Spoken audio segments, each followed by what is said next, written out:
Associate the positive and ignore the irrelevant. Which guys is going on in this glorious morning, man? A Monday morning. You guys start your day off pretty good, but the Florida shooting and this mass shootings. I've been thinking about this for a long time. The kids and the victims that actually going out there and that was protesting to their local government, city council, the White House, and they're pretty much demanding, like, we need a solution. We need something to eliminate this. I mean, why is these kids have the ability to purchase these illegal guns? So who's supplying this? These type of weapons, this arsenal. So I completely understand where they're coming from. And, we've been talking about this whole gun control for a long time. President Trump, one of his solutions, he wants to ban violent video games and violent movies and pretty much held the entertainment industry accountable for their actions. Now, shouts out to DJ Kills. And when we was in we was in a podcast, we was discussing that. But at the same time, video games, yeah, they may have an influence on the youth, but a lot of people can't separate real from reality. You know what I'm saying? Reality and entertainment. Okay, so when I was growing up, I used to play Grand Theft Auto. My parents had the decency and they were very disciplined, me and my sister, to the point like, listen, go to the other room. Don't play this game. Don't look at this game. Don't be looking at things that's, you're supposed to be 17 and up.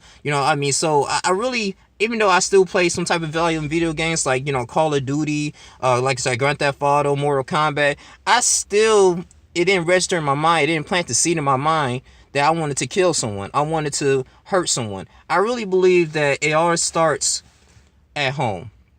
How you train at home, how you view at home, what the influences that you grew up in, your environment. I believe that plays a huge part on your success and how you conduct yourself. And we gotta pretty much, it's like 50-50, man. The parents have to do their job, and I feel like too the entertainment industry, they shouldn't be held completely responsible, because it's not their responsibility to take care of your child, to actually tell your child to do what's right and what's wrong. You know what I'm saying? So that goes into, you showing them the ways of the Bible if you're religious, or, practical ways, man, and how to differentiate and not, do an offer or operate things off your emotions. That's what I want to say, so no, use logic, instead of irrational reasoning. So with this, just praying on this and thinking about this, man, I mean, I can't really put everything on the politicians. In the United States Constitution, they did say, listen, we have the right to bear arms. And I completely agree with that. I'm a licensed gun holder. We do have to protect ourselves. And President Trump was thinking about, I don't know if he was just trolling, but he was thinking about, just arming teachers. And I believe teachers should not have the ability to have guns inside the classrooms, because what's going to happen, teachers may get out of hand. You got some of them, they may get out of hand and just want to shoot different groups of people, or want to shoot a kid, and then that's going to create a news uproar, and it's not going to go right in. Teacher get upset, he want to kill the dean, or he want to shoot the principal. I think a lot of lives are going to be at stake, but they should be like more metal detectors, of course, more security involved in. And at the end of the day, man, we gotta look at our government. For the most part, all back in history, I was watching the FBI ex-informant back in the day, man. It was in the 1960s. He helped infiltrated the Black Panther movement. I'm not even gonna say his name on here, but he's on YouTube. And I don't know if he's still living to this day, but he used to manipulate these individuals. He was a young college student. He said, you want to work for the FBI? You want to work for the CIA? Listen, we get you a little check, but you have to do this. This is our agenda. And I feel like, this is what motivates me to continue to do what I need to do in life.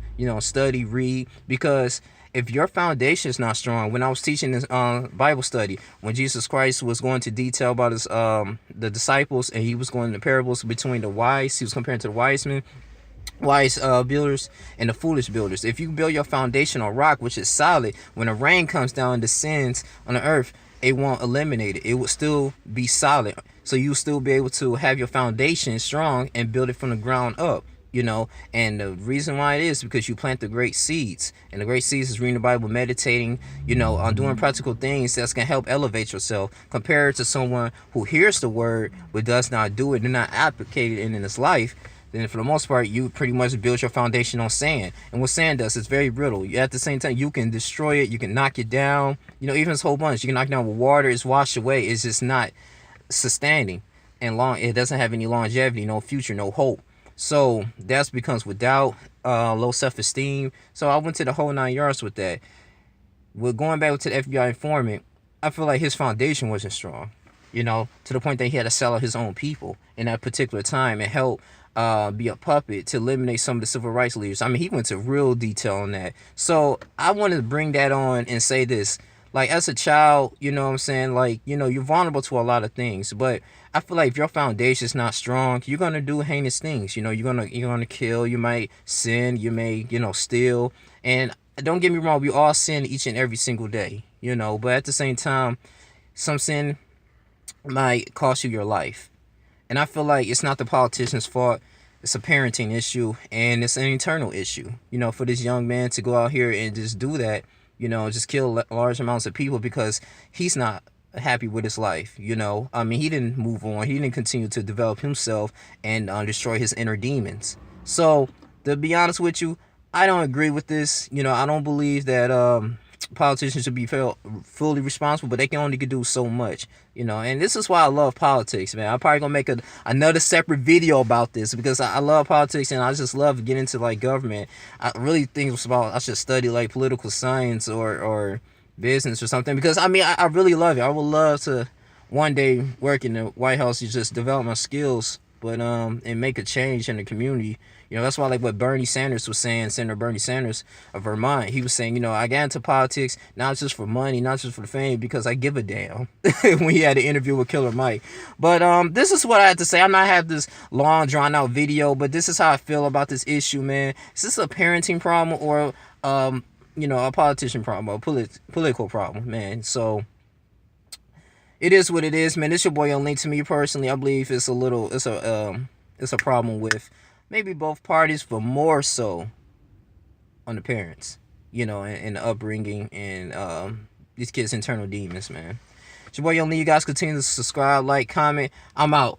Deuces.